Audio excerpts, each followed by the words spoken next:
Don't be leaving us. We're about ready to be. We're going to talk about the woodmen of the world today, and we're going to show you a bunch of kids later on who are having the time of their lives. About 2 years ago, Calvin took me on a little trip.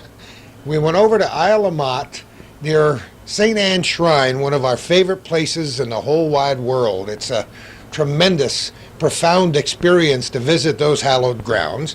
And right next door is a camp that's been a camp for a long, long time. And it was very shortly to become a Woodmen of the World camp. I was mesmerized by the place because I went to camps throughout my childhood all over the state of New York, and these wonderful old buildings just brought back a flood of memories to me. So we're going to show you what that camp looks like, and we're going to celebrate youth and life and good health and a whole bunch of things in the course of our program today. Right now, we're not at the camp. We're at the office of Don Gagno. How are you? Good. Or Dale Gagno, who is a Woodmen of the World area representative. Yes. And he has an office upstairs, so I had to get in shape to climb the stairs here today. So how goes the battle with you? Great. We're right now we're currently covering from Pottersville to Rouse's Point and west of Watertown. We have 8 members that, field reps that have been with us for anywhere from 3 to 20 years, and we have 6 new people that come on this week, so we have 14 as of today. That's a pretty big area. Yeah. It's an awesome responsibility. Now, you're sure you're up for that? Right? Yes, we are. You and I have talked about that all the time. We live in the same community of Morrisonville, and we spend a lot of time in the course of this program promoting the North Country because it's a fabulous place. And it's not a bad place to live and raise a family, is it? No, it's not. It's a great place. And this camp that's what, it's all about, is family and children, so it's great. You got it. And Harvey Alsop, right? That is correct. Where do you live, Harvey? I live in Albany. This is not an Albany accent, so you can't make me believe you've been a native there all your life. Sure. Now, I moved from Florida to Albany in January, and I've been with Woodmen since '79, and I love it up here. It's a beautiful country, and I need about 10 more Dale Gagnos working for me. Dale's got the North Country and doing a great job, and I work with the 6 New England states and New York. Oh, so you are, then you're not just a state manager, you're Well, it's a state manager for that marketing area. Oh, I see. And it covers the New England states and New York State. That's correct. Now, so you started with Woodmen and you were down south? That's correct. Started in Florida and had my whole career in Florida until I had the opportunity to come to New York. I want to know how something like that happens. I mean, did you come up here fighting and kicking and screaming, or did you say, well, let's try something new? Try something new, and looked at the opportunity, and it's just a fantastic place to be. We got a lot of going on in New York, and Dale Gagno is one of the reasons for it. And we look for great things to happen, and we look for this camp to just grow and have more weeks each year of the young people to go to it. Our members 8 to 15 are the ones that can go to the camp as part of their membership, and for a $30 registration fee, they have a week at camp. You'll notice that we have a 3-sided new climbing wall. We have a ropes course, it's a new swimming pool. They have the canoeing on the lake. Just a fantastic place to be. That is a beautiful piece of real estate over there. And it didn't take very long for Calvin and I to realize, oh boy, have we got something going. Isn't that fantastic? It's just absolutely beautiful over there. I mean, you just get over there and just feel the pressure leave you. So, it's a great place. And the price was right, and sometimes the cards fall. You know what I mean? That's correct. Sometimes a good idea just hits you right in the head about 3 times, and you realize this is going to be a fantastic project. Calvin and I were just tremendously excited when we first heard about the property. He had been there. I had never been there, and we spent the better part of a day over there, and I wanted to pitch a tent right on the back corner there and stay there for about 3 days. That's pretty nice over there. It's beautiful. I mean, no matter where you go, it's, the scenery's awesome, and we're lucky that we have one field rep, Dwayne Langlois, that's really I mean, he's the boy that made it happen. He's the guy that he's got to be twitching in his sleep. This guy, his mind is always working. He's a very active guy and certainly a great supporter. That's correct. Yeah, he's a good guy. Well, we've been over there and we can't wait for it to start. This is the first summer, right? Second summer. Second summer? Second summer, and then after the young people get through camping, the 55 and older Woodmen members will be going to camp. Wait a minute, 55 and older. Calvin, you fit in on the lower end and I fit in on the upper end. So that's great. No, I wasn't aware of that. Yeah, last year we had them for 4 days, and they, come over and have all kinds of games, card games, karaoke. We took them to out to eat dinner. I believe some of them went to a baseball game. So we, keep them busy like we do the kids. Harvey, are there other camps around the country? Does Woodmen have a lot of camps, or how to? They have a lot of camps throughout the marketing areas. In Florida, we had 2 camps, one in South Florida, one in North Florida. So they're spread out throughout the country. And the senior camp is something that's growing. It's very popular. The seniors love it. And we're looking at expanding it possibly to the middle group there, those that the young parents Can't leave anybody out, can't right? leave anyone out. And we have a new fraternal coordinator in this marketing area, Russell Blaze, who will help guide us along with the fraternal activities. I love that accent. Doesn't he sound like a Southern Baptist preacher? I mean, huh? That's just a great accent. We're so glad to have you here in the North Country. There are a few things I just want you to know that are a little different up here than they are in Florida. We don't have too many alligators. And we don't. And in about February 15th, the weather's just a little bit different than this 80 or 85 degree weather that we're having today. So I hope you get ready for that and brought a set of furry long johns up with you when you made the move. Certainly did. You had visited New York State before, right? Yes. Before you moved up here? Yes, I have.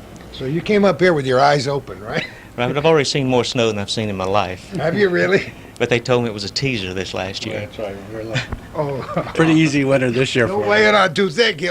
He'll be loading the van and heading for where'd you live in Florida? Anthony, Florida, which I don't between know. Gainesville and Ocala, Central Florida, horse country. And that's where you were born and brought up. Born in Tennessee.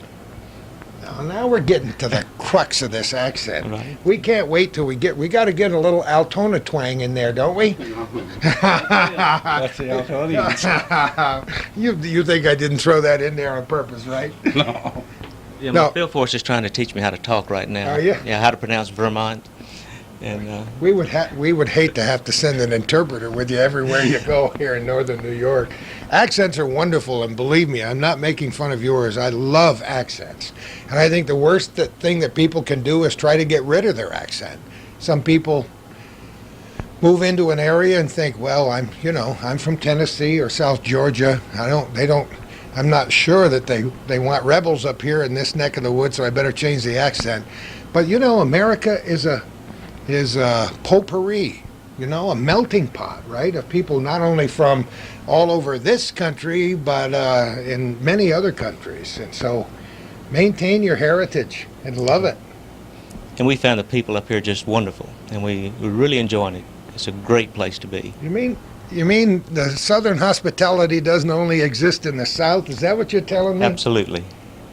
There are good people up here. We've talked, the more you get to know Calvin and me, the more you'll know that the people up here are very special, and not just because we're part of it, because I'm a transplant too from elsewhere in New York State. And the first thing that dawned on me as I started to meet people here in Clinton County is that when the going gets tough, these people come and knock on your door and bring you a hot meal and help you get your telephone wires hooked up to your house when you have an ice storm. And neighbors helping neighbors, like many rural areas, are really one of our strong points and a big part of our quality of life in the North Country. So it's not a bad place to live and work, right, Dale? No, sir.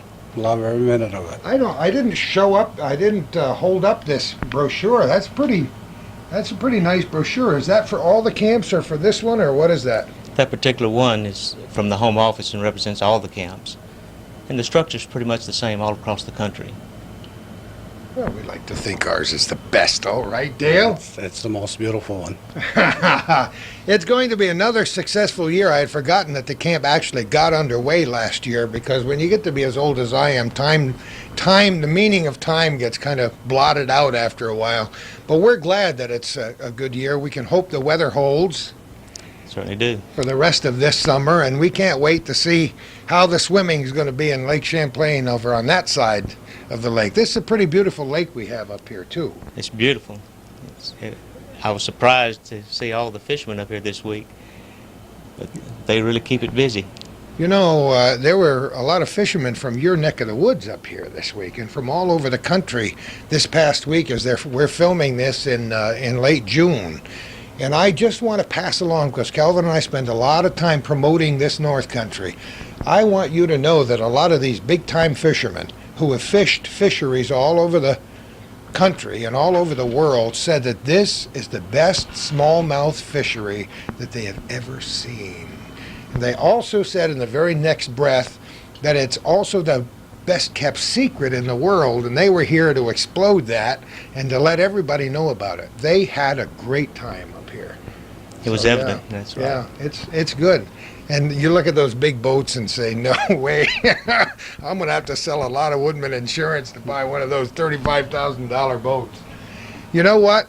It's great to meet you and to talk to you again, Dale. Thank you. We'll probably see you in church. Yes. We'll kneel together and pray together that the weather holds throughout the entire camping season. We're sorry neither one of you may be there for the opening of the camp this year, but I know you'll be back sometime from Alaska, right? Yes, we will be back on the 14th. I believe that's correct. Yes. Now, Harvey, are you on the road a lot, or do you? Quite a bit. I don't know if that's a good thing or a bad thing. Some people don't mind the traveling for a while. Have you always traveled? A good bit, and I'm looking forward to getting the Northeast Territory built up. We need a lot more managers. We need a lot more representatives representing us. We're growing strong, and Dale is recruiting for us in this area. You mentioned he had 6 new people this month, and I just need about 10 more Dales.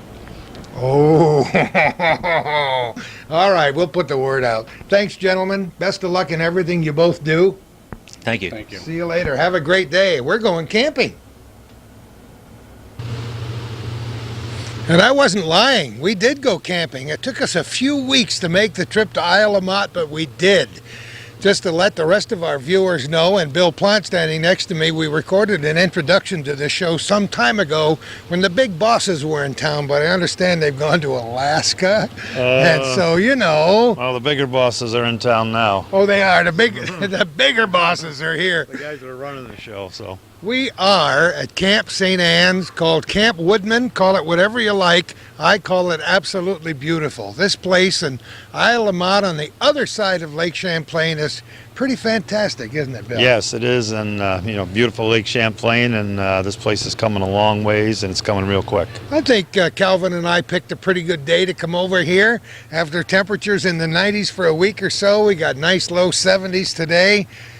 Absolutely incredible place. I got to tell you, I don't know how you felt when you first came here, but the first day we came over here to take some pictures at this place before the Woodmen had actually made the deal, I said I love it because it was reminiscent of all the camps that I had been to as a kid. Right, and I remember watching that kind of semi-documentary that you guys had on TV and that before the camp was officially purchased and opened and all that, and yeah, it was a great show, and now that we're running the show and we got everything organized and that, hopefully it's even better. You know, I'm always the optimist, always enthusiastic about things that I believe in, and I believe that this would make a wonderful place for a Woodman camp. And guess what, folks? We're here. How did you get hooked up with it, Bill?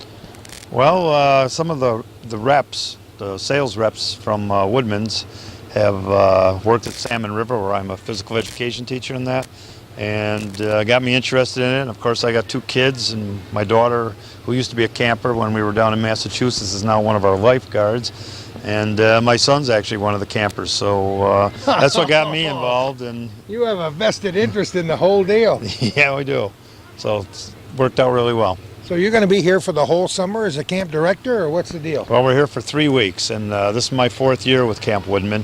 Our first 2 years we were down in Massachusetts and Camp Sandy Brook, just outside Springfield, and we've been up here now for our second summer. I think for many of our viewers of Hometown Cable, wherever they may be watching our little corner, this Camp Woodmen is a well-kept secret. I think it's about time we tell them all about it.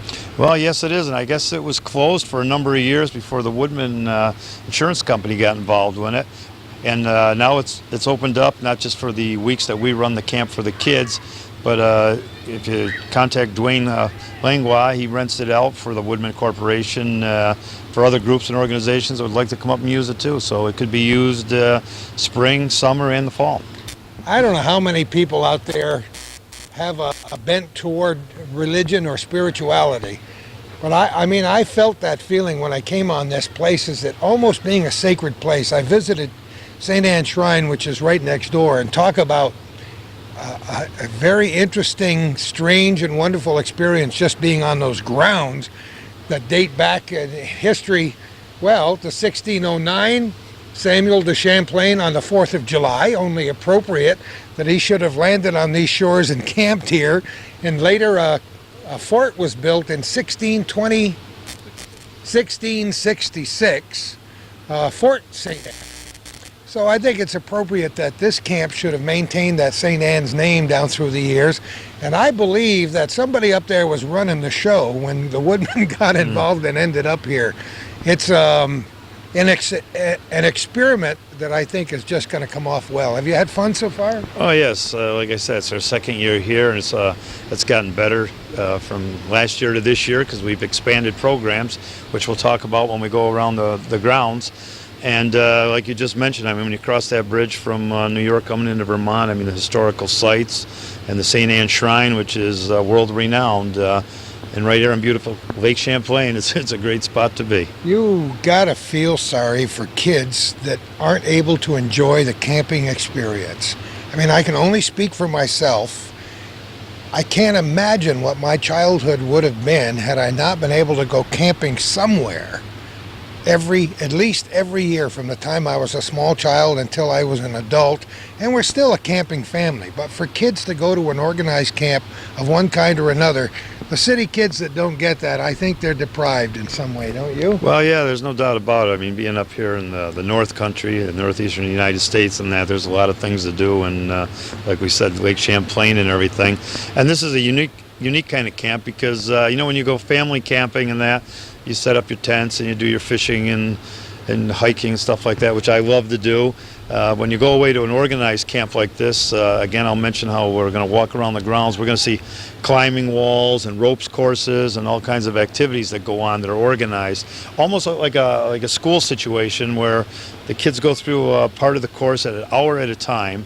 And, it's like being in the classroom. You move from your history class to your English class. Well, they move here from the ropes course to a swimming station, from swimming station to the climbing wall and archery and stuff like that. So it makes for a real unique opportunity. It's a recreational and educational experience for kids. Oh, exactly. Teaches them so many aspects of life, including just the interaction with other kids in this kind of an atmosphere.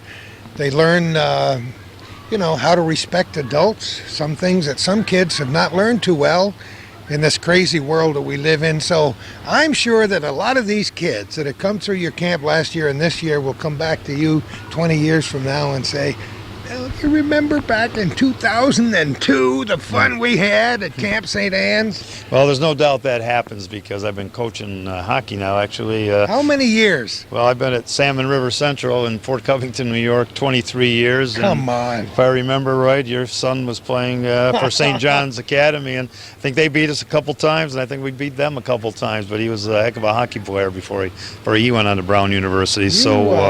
How many years? 20? 23. And, wow. And, like you just said, you run into some of your former players that go back and come up with a lot of fantastic stories going back 15, 20 years. Until you mention things like that, it's hard for me to realize that that's the youngest of the 15 kids that Kay and I have raised, and he's going to be 36 years old. And well, he's almost as old as I am. We spent a lot of good times down there, and you had some pretty hot hockey teams over the years. Oh, yes. How many championships? Well, Salmon River's won 6 state championships, Isn't that including the last incredible? 2. So we've I done thought very there well. was a string of 2 here in the last couple of years. Yeah, the last 2. So we've done very well for ourselves over the Doesn't years. that make you feel good? Yes, it does. And as a matter of fact, some of our counselors are some of my former players or present players. Isn't that great? Because, you know, when my kids, we've talked about this, here we are at camp talking about our kids, but why not? When my big kids, who are now in their 40s and early 50s, started to play hockey around here, there weren't too many strong hockey programs. And they played on outdoor rinks at Bailey Avenue and Giroux's here in town. And all of a sudden the Crate Center came along, and then the field house, and they had inside ice to practice on. And when you first started, some of the school programs were pretty weak. But now look at the powerhouses such as yours. Well, I just read in the paper the other day, I can't remember if it was the Burlington paper or the Plattsburgh paper, one of the things that was mentioned as a strong turning point in the sports of hockey was the 80 Olympic team with the Miracle on Ice up in Lake Placid. And what they were talking about there was also with Lance Armstrong now on the Tour de France and stuff like that, and running. Other sports are starting to pick it up, like the hockey team turned hockey around in the Olympics, some of the Olympics, soccer and everything. Things have become bigger and bigger, and kids have more opportunities these days. It's amazing. I listened to some conversations on public radio yesterday talking about the free agency in baseball and all the problems they're going through with an impending strike, and the All-Star game ended up in a tie and people booing at midnight last night. And then somebody said, yeah, but where I come from, it's not hot in baseball, it's hockey. And what these guys go through to win hockey games for the amount of money they make, let's talk about hockey. And I said, yeah, let's talk about hockey. Yeah, I read that today too about the baseball, and we didn't get a chance to watch the game last night. Actually, I was pretty disappointed today just to hear that it ended in a tie. So I was glad I didn't stay up. Believe me, I had other things to do at that hour of the night. Like shut-eye, baby. Well, you know what? We're glad to be here, glad to see you again, and glad to watch a successful operation like this take place. Calvin and I have known each other for a long, long time. He's been doing this kind of program since '83, has spent much of his adult life connected with Woodmen of the World, right, Calvin? How many years? Off and on? Since 1975. So, you know, he's trying to make us feel old today. He's behind the camera, so we can't tell you that he hasn't shaved today yet, right? Bill, how many kids are here? Well, there's 75, and that's our maximum. It is. For security reasons and, you know, purposes of handling every station, we break them down, about 15 kids to a station, and I'm sure we're going to be moving on with that, and you'll see how things operate.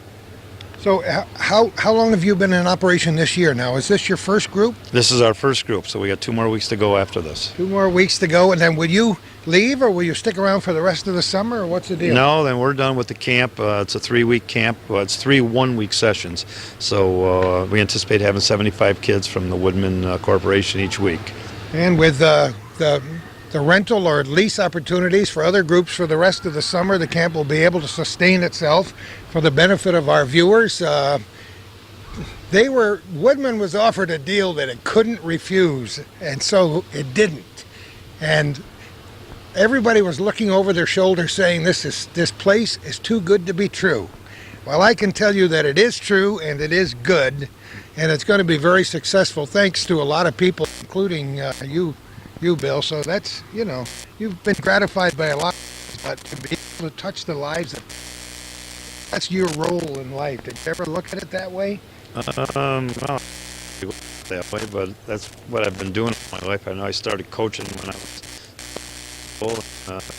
Michael played for me in Little League, boy. made the league, so that was the beginning of my Pretty coaching. good feather in your cap. That was the beginning of my coaching career, and then through Cortland State, physical education teacher, and, you know, I coached my kid this year in Little League, so I've been involved with kids and that all my life doing this stuff. Is your home right down there? I live in Messina, New York. Oh, you live in Messina. Right, but I'm originally from downstate, the New Hartford area, right outside Utica. Well, we're recording this in early in July, and I'm going to be heading over to Coles Creek for a little 2 weeks of camping outside of Messina very shortly. Oh, on your way to Ogdensburg, halfway between Messina Yeah. and Waddington, there on the way to Ogdensburg. Nice so spot. beautiful. What do you say we take a little tour around and find out what Camp St. Anne's all about? That's a great idea, Gordy. Let's do it. Can you imagine what it would be like if they asked me to try to climb those ropes and I got about halfway up? No, forget that. Hey, wait a minute. We got another person joined the company. Dwayne Langlois, how are you, buddy? Pretty good, you? I'm doing terrifically good. We've been looking forward to making this trip over to your camp for a long time, since we got together the first time and looked over the grounds, and I like what I see. It's quite a setup, and we'll add to it in time. I want our viewers to know before we go much farther that this guy with the Camp Woodmen, the third guy here with the Camp Woodmen hat, is one of the top field representatives in the entire United States for Woodmen of the World, and deserves a great deal of credit for all of that. I know how hard he works, but for all your input in getting this thing off the ground, this Took teamwork. it always takes teamwork, but we're giving you credit right now, so wear the hat, buddy. It takes people like Bill and Donna Zabrowski and other people that have helped. That's what it takes. One person can't do it. No, you never can. I've heard about her, and I would like to interview her before we leave today, because I've been told that she's a very special lady. Yes, she is, and that's why we're going to save her for last. We're going to go around everywhere, and then we're going to bring you into the kitchen. Well, what are we looking at right here? Okay, this is the climbing wall, and I'd mentioned we were in Massachusetts before we came up here. We had a climbing wall down there, and what it was nothing compared to this one, because it was a one-sided, and this is a three-sided climbing wall. There's another side around over there. So actually we can have 3 people climbing at once, and if you start out on this side right here, Gordy, this is what would be considered the number 1 side, or the easiest. Left side here, yeah, that would be the easiest side. The middle right here is the number 2, or the second most difficult, and on the other side is the most difficult side. And you can tell by the size of the climbing pegs. Yes. They get smaller as we go around here. I can understand And then that. you can see how the wall comes out a little bit here and stuff, so the kids got to lean back, and gets a little more difficult. But these kids are pretty amazing how they handle this. Who designed this wall? Did you have a hand in that? Actually, I had the idea of doing the 3-sided climbing wall, but Paul Dion, who's another hockey coach at Skidmore College down in Saratoga, single-handedly came up here and built this climbing wall, as he did in Massachusetts, and the ropes course, which we'll get to later on too. He took some of his personal time and came up here and spent a week or so building this stuff, and geez, he's just done an amazing job. Well, this proves, just standing here for a few minutes, what great skills the kids are learning. Talk about teamwork, because somebody's got to hold the rope, right? Well, it's not only teamwork. We talked before earlier about trust and everything, and I'll tell you, you don't go climbing up there unless you trust the guy on the bottom at the end of the rope. I want to make sure the guy holding my rope weighed about 485 and had a big rock tied to his behind. This is absolutely wonderful. Well, if we can get Calvin to throw the camera on our 2 guys over here. Over to the left.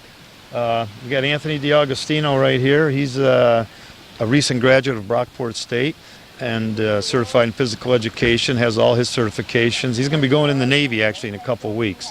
He's from Messina, New York, and on the right here we have Jason Ramirez. He's a Cortland State graduate and a physical education teacher down in Raleigh, North Carolina, and he's a nationally certified trainer and physical education teacher. So as you can see, we're starting out at our first station, and we got some highly qualified people running them. Who put the staff together? Was that your responsibility? Yeah, that's one of my main job descriptions, and that's what I've done for the last 4 years, and most of these people have been with us for the whole 4 years. So yes, so it's not something that we have to replace every year. You know, a couple of guys here or there can't come back year to year, but most of our staff's been together for the whole 4 years. Now, each day is replete with activities for these kids, right? That's correct. And we change things up every day. They come to the climbing wall every day, but every day they come here, they have to learn something different. As Calvin's taking the pictures here, you can see that our instructors have harnesses, and they have the ropes tied into them with carabiners, and I think they call these things Gregories. I may not be pronouncing it right. That's so it locks on, and they're in control of having the climber go up, so that's the safety factor.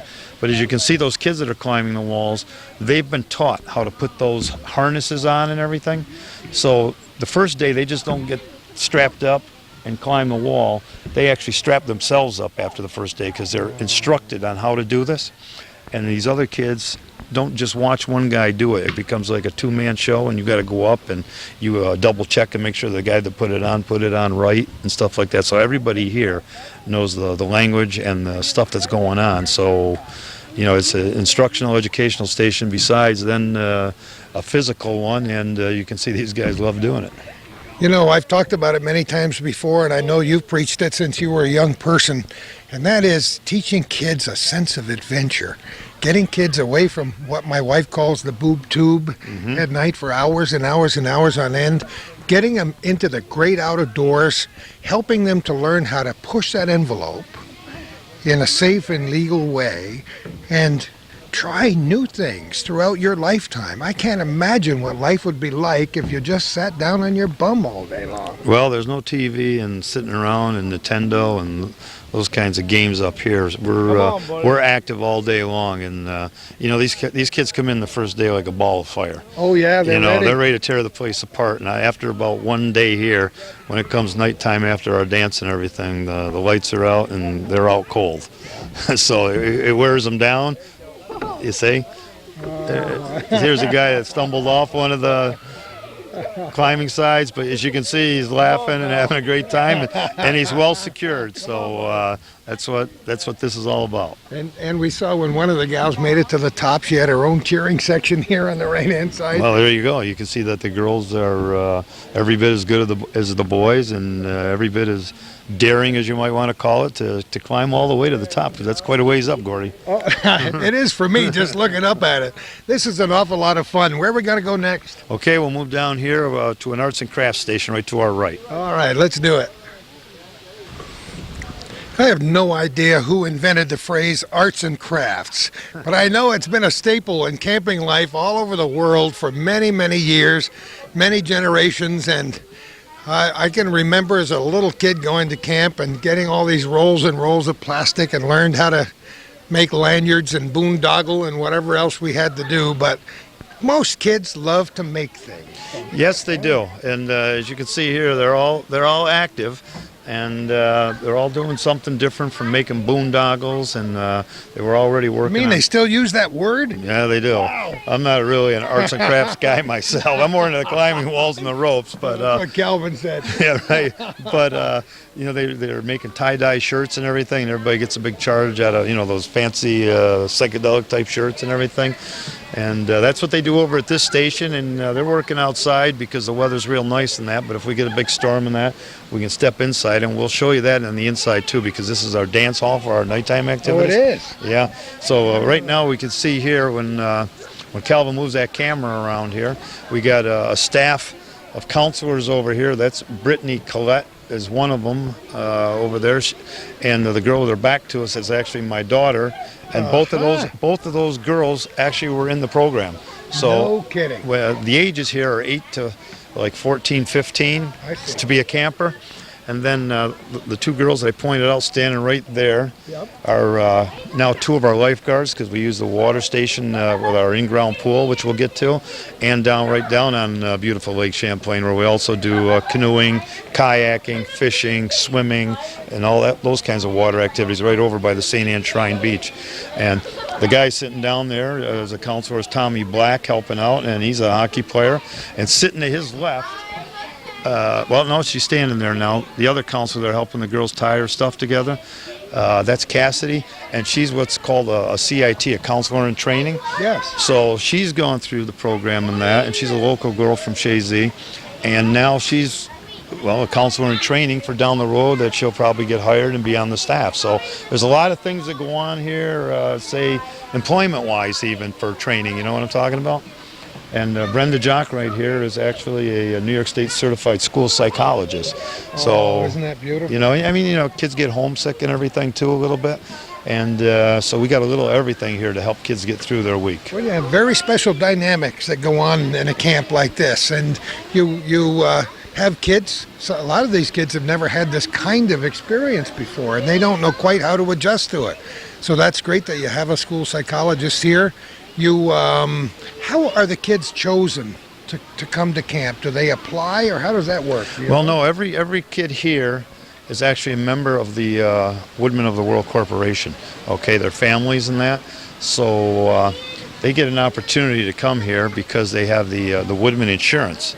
And I'll just tell you a little promo here on it. Is it only costs each one of these kids $30 to come here No, come on. for a week. You Okay. gotta be kidding. It's an added benefit of the insurance, and for $30 with 3 meals a day and all the activities and the roaming and all that, you know, I mean, where are you I going to get a spent better that deal much than for breakfast last Saturday morning. And they get a shirt when they leave. That's right, and they get a shirt and everything. when You they think I'm giving this hat back when I leave? Give me a break. Isn't this amazing? And you talk about a beautiful place. I recently spent about 9 days over in Scotland, and we were taking a tour around Loch Ness, and he was talking about Nessie, and I was talking about the Lake Champlain monster. No. And I was saying to my wife, this Champ. is a, yeah. Champ. I said, this is a beautiful place in Scotland, but guess what? We have a fabulous place back home. We spend a lot of time promoting this part of the northeastern United States. And when I come out on a day like today, see beautiful weather and kids having a great time and learning things, that just confirms it all for me. Well, it's funny you say that because I got introduced to Champ about 24 years ago, because before I went to Sam River, I was a teacher down in Port Henry in Mariah, Oh, New you York. were? So Wagga Bay. there you huh? go. So Champ is a big issue down there. So Oh, yeah. And Joe Zarzinski, I believe his name is, written a few books on the subject, and I've seen some photographs and some video. Chances are we won't be able to engage him to come here during this camp week, but we'll have enough going on here without him, right? well, that's for sure. So we're going to go inside and see what that looks like? Yeah, and I just want to throw one more thing. That I'm doing the little promos on all our counselors and that. I didn't mention over there that we got Luke Reed, who's a basketball player from Beekmantown, working here, and Jade White, who's a female high school hockey player. So you can see these kids get lots of opportunities if they want to pursue things. And, you know, as for counselors, it's a great opportunity for them to, you know, put a resume together, work with kids, and lots of them want to become teachers or in the field of working with youth and that. So this is a great opportunity for them also. I love it. Let's go inside. Okay. Well, we're out of the bright sunshine and inside, Bill. What do we have here? Well, this is the rec hall that we use evenings. When we get done eating dinner at night, the kids get a break for about a half an hour. And then we play some field activities out here with them right behind the climbing wall. All kinds of games, like from kickball right on to all kinds of different kinds of tag games and that. And then about 7:45, we start coming in here, and we run an indoor program till about 10 o'clock at night. And I got to say, this is one of the favorites of the kids, too, because they all get an I can opportunity. They're all dancing, the staff.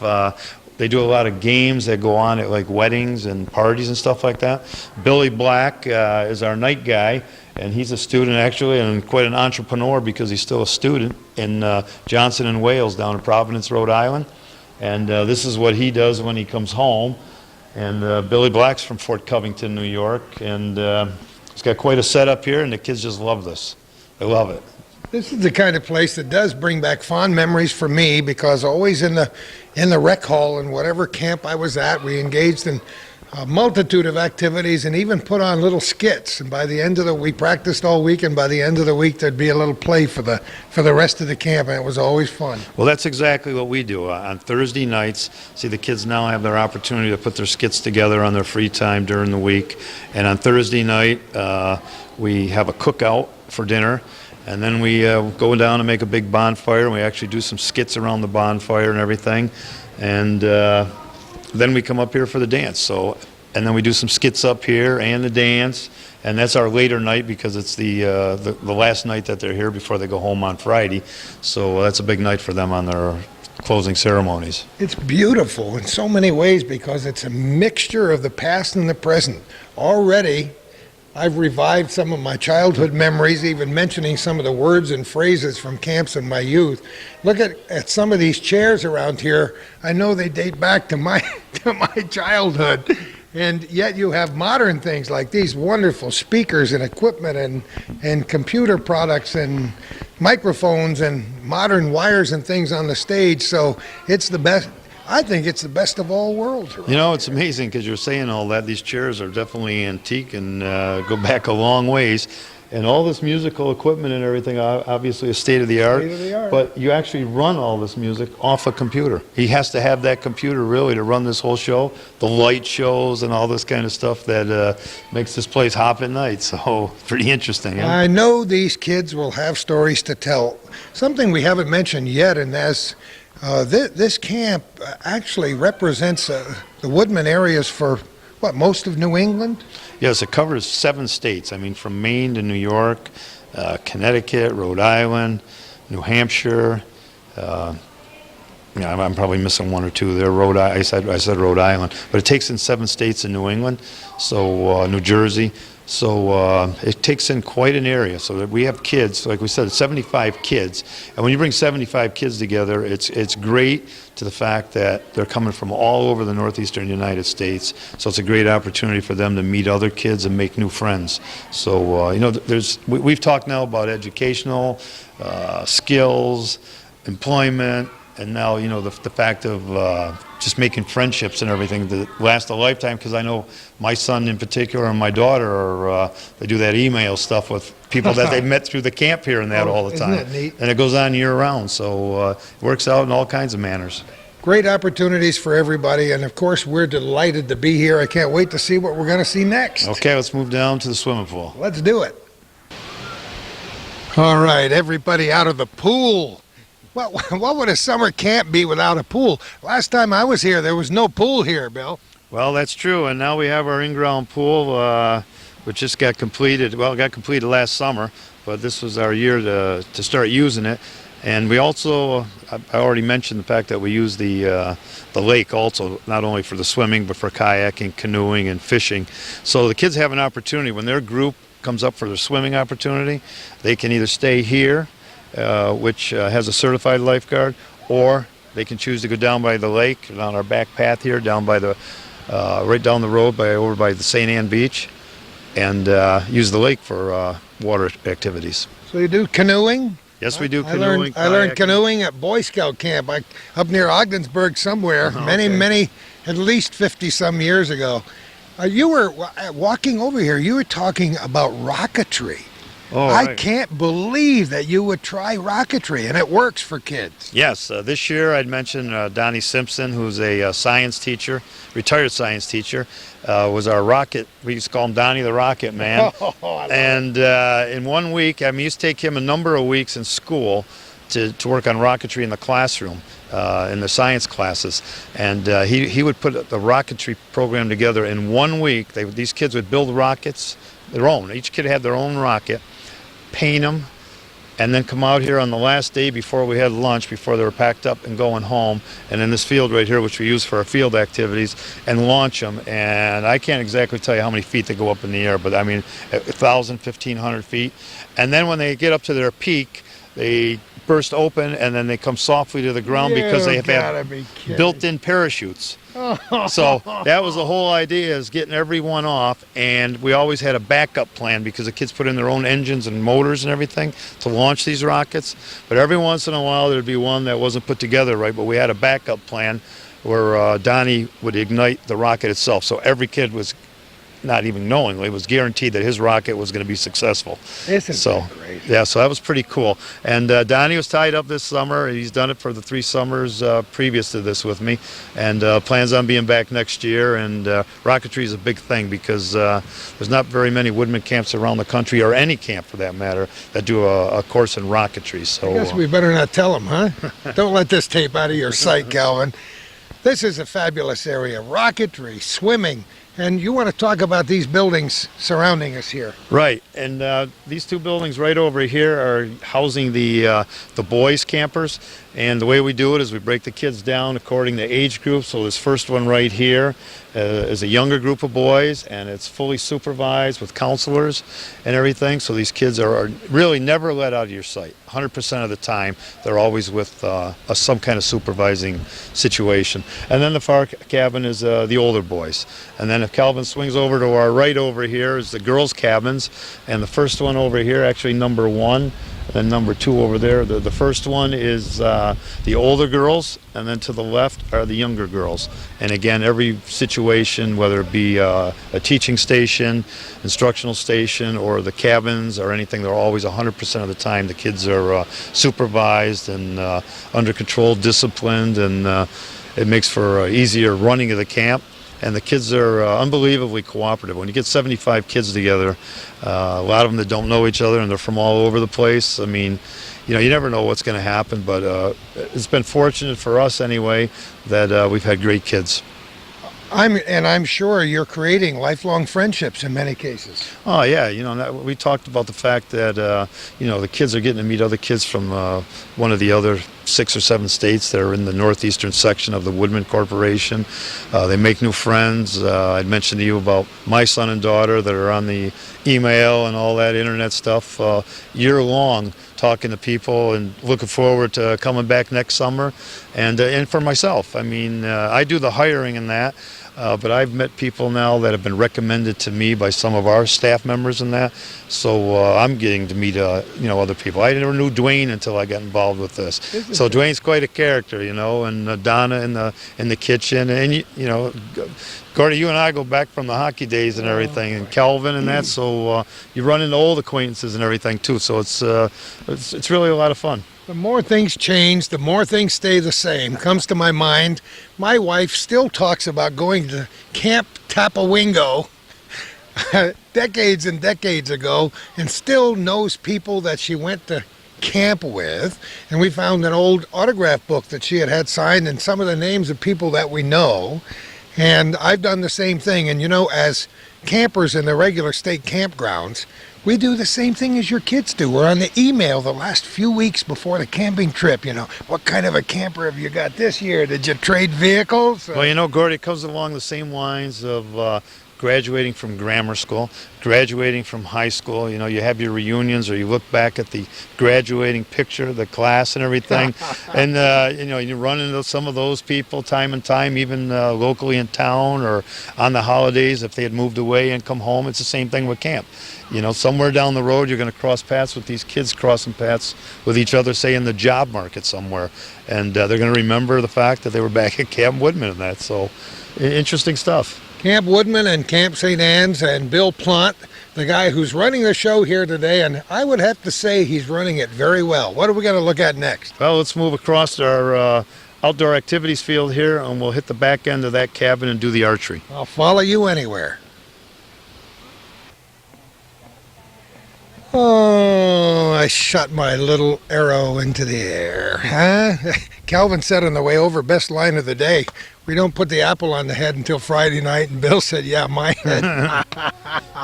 This is a neat area over here. Every kid loves to do a little archery, don't they? Oh yeah, a little shooting here, and as you can see, we got a couple of kids going at it right now. And of course, Gordy, on all our stations, the one thing that we always stress is safety. So whether it would be the climbing wall or the ropes course that we're going to go to after this, the archery, swimming, everything, safety factors are always stressed and taught on like the first day of camp. Not just pick up a bow and arrow or just start climbing a wall. They're all instructed on the proper use and technique and safety factors of doing things. And you can see the people over here under the tarp. They get this, which didn't blow away, really. Well, not yet, no, but I guess we're starting to. But you know, it keeps them out of the sun up here. And today's breezy and cool, but you know, you always get those real hot days and muggy.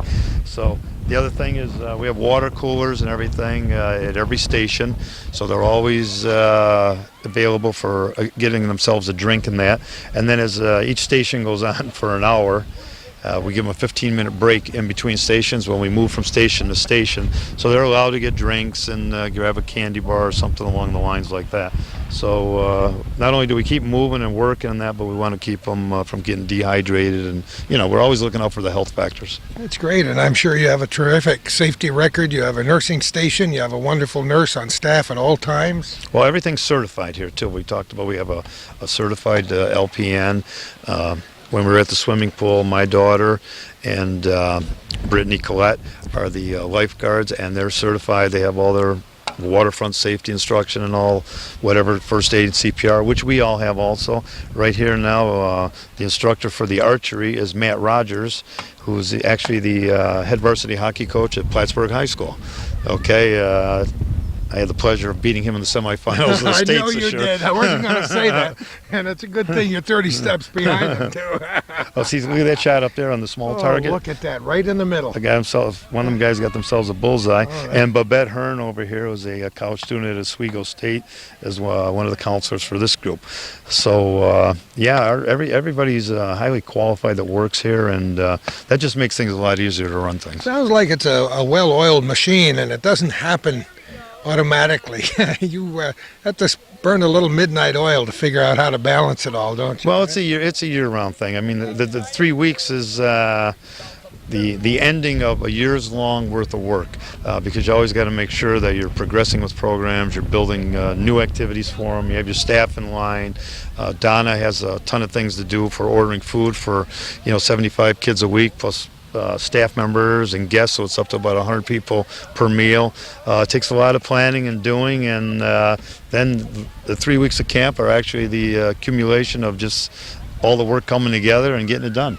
You love it when a plan comes together, don't you? Well, you like it when it comes together, and if it comes together well, then you're that much happier. Right. And of course, you have little glitches along the way, but you have a trained professional staff and people who are good idea people, and you can solve all the problems. I was thinking of the mechanics. You said the maximum number of kids you can have at a time is 75. Do you have to turn kids away, or? Well, what we do is that's why we offer the 3 weeks, and when it's a first come, first served basis.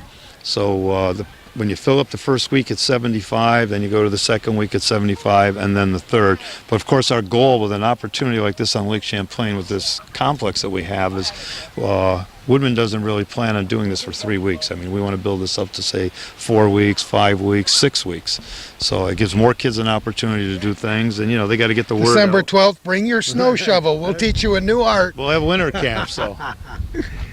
But so that's what you do. Do you occasionally get 2 kids from the same family, or? Oh yes, we got. There's one family here that's got 5 kids. Come on. Yes, so Isn't that great? you got brothers. 5 and kids, sisters. $150 for a week. And we have. I don't think my campsite I can get for less than that. Feed them at home. No. We have a girl here that's a Woodman girl from Texas that came up to spend time with our camp because her cousin's here. So you can see now we're expanding out and bringing in people like that, and it's just great to do things like that. It's family oriented, and the parents are welcome to come down, and a lot of them do at night to see how things are going, and deliver things, goodies to their kids at night and stuff like that, flashlights or potato chips and stuff like that. So, and get a glimpse of what's going on. That's really neat. So you involve everybody, and where else could you have this kind of a camp right next to a farmer's cornfield, right? Yes, and as we saw, he was working around here with his big tractor when we were getting started. Yeah. Talk about one of the emergencies. He came in with a full load of spray, and he couldn't get out under the wires when the spray was gone. So one of the trusty staff members found a long stick. Sometimes you need a long stick, you know that? There you go, and that's Norm, and he'll be in the kitchen when we get there with Donna. We'll have a lot of fun. Okay, is it ropes next or what? Ropes is next. We're on our way.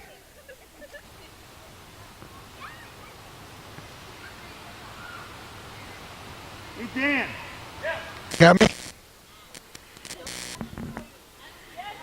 All right. We're getting ready here. What's going on? Okay, Gordy, now we're at our ropes course, and right now Dan Rillahan, who's a special ed teacher over in the Beekmantown Central School District, is lacing up one of our girls, putting a harness on her. You can see both of our other coaches have harnesses on them already, and they're lined with the ropes.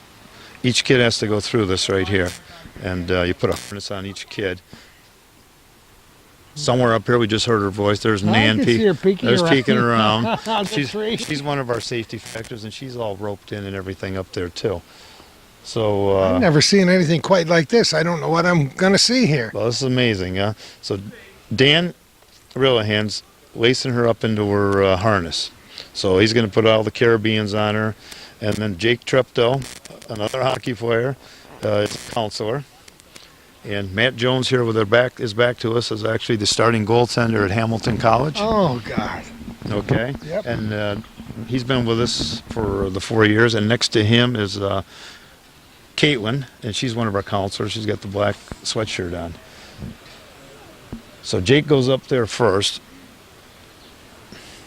See, he goes up the ladder, and then he's going to strap himself in so he won't be falling down if anything ever happened. Everybody that gets up anywhere is laced in, locked in. Really? So Yes. nothing, yeah. Right, see, so now he's all set. Now he's ready to help her, and she doesn't climb that ladder without getting hooked up, see? I see. Coach Rillahan's got his end of the rope locked onto his Caribbeans and that, and she's ready to go up the ladder now. So even if that ladder blew away or something, she'd be dangling, but she's not going She'd be anywhere. fine. We have 11 activities here. This here is like our nitro pit. And there's a lot of thinking that goes on here, Gordy. It's amazing because if you have 15 kids at one end of those twigs or logs or whatever you want to call them there, you got to all start out at one side. You have to somehow get that rope. You see, now that's an alligator pit. Yeah. So you somehow have to get that rope to your people. And then all of a sudden you got to get the people with the nitro. As you can see the cans over there, they're full of water. I love it. And you have to get everybody from one side to the other and not spill the water either. And that's the object of just this one little station right here. Okay, now they're going to be going up here, and I think he's going to do the Burma ropes. And then we get the 2-line rope, which is right over here. Calvin, we have a 2-line rope right here. There's 2 lines there. Kid walks across that with his arms up, on the hands up on the top, and it's like tight wire in the circus on the bottom. Then they come over here to Nan, who's on the other side of the tree, is one of our coaches, and they walk this rope. And you know what's funny is most of these little kids can't reach that rope above their head, so they're actually walking on those boards across, thinking that they're just walking across it. But, you know, of course, we got the rope on them. For myself, I could reach the rope above me, but they have to actually walk across that, and it sways a little bit. I bet you it does. See, now we're locking her in up here, and they have helmets on. On the other side of the cabins here, we're going to be seeing the cabins here. This one right in front of us behind the ladder is a cabin for staff, and a cabin right here to our right is more staff. So how many staff altogether during an average week? There's about 20 of us. 20 people? Well, actually more than that. When you throw in the kitchen helping that, we're probably about 20 to 23, 25 at times. That's a pretty good ratio. You know, you talk about teacher-student ratio in schools, and that's a pretty good ratio for summer camp. Oh yeah, it's a lot of supervision, and for teaching and learning, you know, the more staff you have and the fewer students, the greater opportunity for kids to learn. So we're locking her in here, and she's going to go across the Burma rope, and then when she gets going on that, and then later on I'll point out some of the other activities we have here so Kelvin can get it on film. But one that we won't have that I'll mention is we have the climbing wall on the other side. It's a huge log, and it's kind of like this this alligator pit we have here. Everybody has to get everybody up and over and on the other side of the logs. I think we saw that coming in and wondered what that was, right, Calvin? See, and it takes we speculated something entirely different. it takes a lot of thinking and a lot of work because you want to get everybody over, and as you start getting towards the end, you know, if you start out with 15 people, you might get 10 or 12 across without a problem. The problem is how do you get the last 3? Okay? I can understand. Okay, I think she's ready to go. Okay.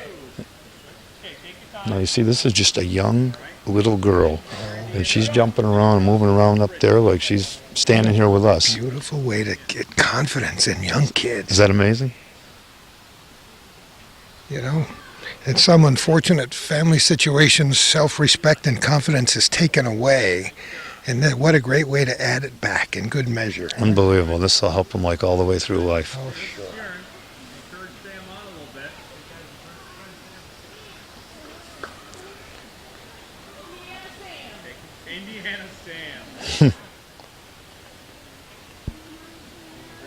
That's truly amazing. And that's quite a ways up.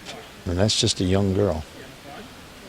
You know, that's something we can reiterate and underline while we're standing here, because some of today's parents spend way too much time trying to protect their kids from every kind of difficulty instead of structuring that adventure that I mentioned before in a safe way. Well, you know, that's true. And a funny thing that I'll just throw in here at you is it's funny how when the kids get here, it's more of a homesickness problem for the parents than it is the kids. Of course it is. It's like putting your dog in a kennel when you go on vacation. Right. These kids are so tied up during the day doing this kind of stuff. You know, it's the parents that are more worried, is my kid homesick? They're more missing the kid than, you know, that the kid's having a great time. He's too busy to be getting the homesick. Do you remember that, Calvin remembers Alan Sherman, Hello Mudda, Hello Fada, here we are in Camp Granada. I remember that.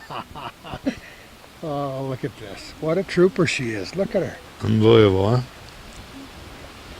And I'll tell you, we had the staff come in early on Saturday, and we put the entire staff. Paul Dion, who built the ropes course and the climbing wall, came up and spent the day training us through this stuff to make sure everything was in order and everything. And I'll tell you, when you get up there, it's pretty scary. I can imagine right from here. And we have to think. I mean, when we got to these stations too, you know, I've been doing this, so I know the little tricks of what goes on, but a lot of the counselors and some of the other staff people that themselves have never gone through some of this, it takes a lot of thinking to accomplish a lot of these tasks.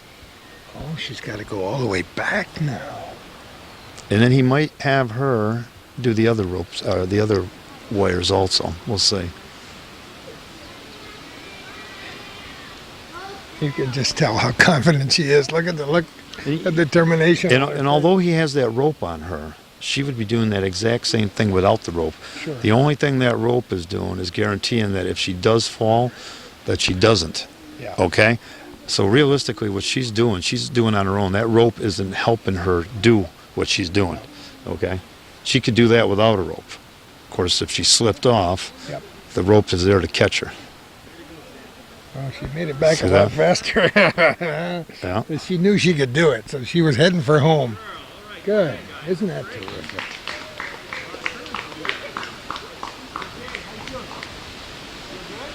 I should mention for our viewers, we kept this group around a few extra minutes, although the other group will be coming in a few minutes. We just wanted to show you a different bunch of kids and a different group of staff members to get an idea what all these kids are going through, and they go from one station to the next throughout the day, right? 11 stations? There's 11 stations here. Now that we got a chance, Calvin, we could probably throw the camera on some of these other stations here while they're, I think, probably going to rehook her. We got the two-wire climb, which you just got right here, and then to the right, again, we got another high climb. And again, most of those kids can't reach that wire above their head, so they're just walking from board to board to board, piece of wood to piece of wood, till they get over to the final, whatever you want to call it, platform. And what we use that for is we have a zip line. So the kid's locked in, and it's kind of stuff you see Arnold Schwarzenegger and Chuck Norris and those guys doing in their movies and that, or Rambo or something. Yeah. You hook him in there, and I'll tell you, them babies all the way down, man. I bet you they love it, too. Yeah, they do. So they're flying down to the end there. So that's pretty cool. Right here, this board right here behind us, Gordy, we have 15 kids, and what they're supposed to do is get all 15 at the same time on that little piece of platform, and they do it. That's pretty. I suppose in some other corner here we got a Volkswagen. We're going to try to get all 75 in it, right? Well, so like in our day, probably you try to get 15 people in a phone booth. Yeah, that too. And they did it. Yeah. So that's the same thing here. And then behind us here we have what's called the Giants Ladder. Now, when I hear the word Giants, I think of football and the New York Giants. They've been my team all their life, so me too. It's easy for me to remember the Giants Ladder here. And this is probably the toughest of the 11 stations, because again they're locked in on the ropes and everything, but they have to climb from the beginning and get up, and two people do it at a time, because some of these kids can't reach. As you can see, when you get up a little higher, the boards are actually a little farther apart. Yes. So their job is to climb over the very top board and then climb down the other side. And some of these little kids can't reach to the top, so what they got to do is, you got two of them, they're actually pushing each other up or pulling each other up to get them up to the next level and over. So very strenuous to do. This is the hardest station here. I'm going to call my friends in the United States Marine Corps and tell them what you got going on here. Camp Lejeune, look out. We got it right here in Isle LaMotte. Camp St. Anne, right next to St. Anne Shrine in Isle LaMotte on beautiful Lake Champlain. The Woodmen of the World Camp, or Camp Woodmen as we're calling it for the sake of this program and for posterity, because that's what it is. Tremendous opportunity for young people from all over this part of the northeastern United States to learn things and do things that they might not have the opportunity to do at home. And we're ready to go here again, Gordy. Samantha staying right up there, and she's been reattached to another rope. And Matt here, another one of our coaches, is going to take over for Dan. So she'll go across the 2-wire crossing.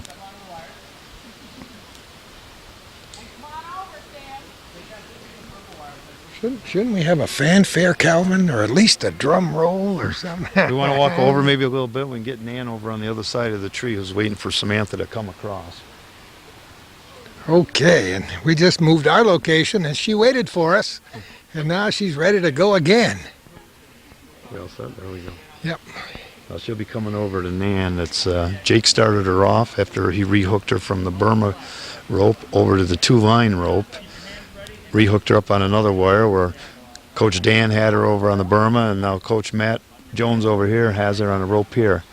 And then she'll come over to Nan, and what Nan would do, and I think they're going to do it, is unhook her from this. See, now Jake's coming down over there. Yep. See, you can do that. See, now Nan's locked into the tree for her own protection. Yep. She'll take care of Samantha and unhook her from that rope, and then reattach her to this one right here. So now she can come across the boards here. So she attached her then before she unhooked her. Right. Yeah, that, In case, so the girl's never standing there without any kind of protection at all. So actually she's doubly hooked and then takes off the previous activity before she jumps onto the next one. And Kelvin, if you can throw that down there, I know you did it and we were talking, but behind the group of kids that we have there, a little bit to the right, we see that triangle of ropes around the trees and what was a clothesline. That's called our electrical fence. All 15 people are inside of that. And that's electrical fence. They have to get out without touching those ropes. Ooh. And they have that log on the inside, which is like a little added help to them. I mean, you can get the first couple guys and like throw them over. And then, you know, you got to start thinking again to get everybody over. And then, of course, how do you get the last guy over? Okay, and they do it. And then we have the other ropes going across with a line. It's a balance that they just go from rope to rope and then walk the line. Okay, and then right here to our immediate right, we have the V line. Very few people can do this, but a couple have, because you can see when you start out, you're holding hands, and you have one person on each line, and you have to keep walking down to get to the far end. As you can see, the farther you're walking, the wider it gets. So it's amazing, because when you're about all the way down the end, both guys are laying about, you start out like this, yeah. Start out like this, and then all of a sudden you're going farther and farther down, and before you get down to the end, they're almost like laid out straight, like they're taking a nap. And if they can keep their hands together in that, they get away, get themselves across. All right, so Samantha's ready to go here on the next one. Now see, and it wiggles a little bit. Well, yeah, see, she's not touching the top yet. It's a little scary. She's got that rope there too. You see that rope? Yep. She doesn't look like she's gonna take it. Maybe she's gonna. There, yeah, she's gonna. Okay, she's got that rope there though. She can use that as a walker, or she can put her hand up if she can reach above her head, or she could just free walk. Yeah.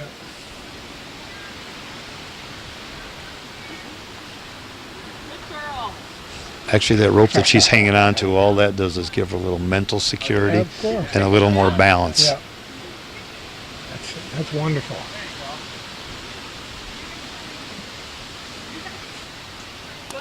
And you can see the concentration in her face and her eyes. She loves it. She's not paying too much attention to us or the camera because she's focused on what she's going to do.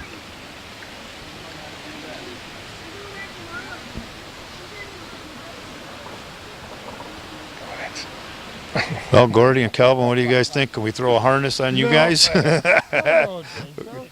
Gordy knew how to run the camera, I'd get up there. Since Gordy doesn't, I guess he'll have to go up and I'll run the camera. I love it. What a beautiful job. Now he'll lower her here. We don't have the zip line hooked up for today because we try to do different activities every day. Yeah. So he'll let her come right down. He'll lower her right down. They get a charge out of this still. See, she'll just slide herself right off. Yep. That's a little scary right there to just Of course think it is, just to let go. See? You got to trust people, don't you? There you go. That's another very important factor of what goes on here. You have to trust your friends.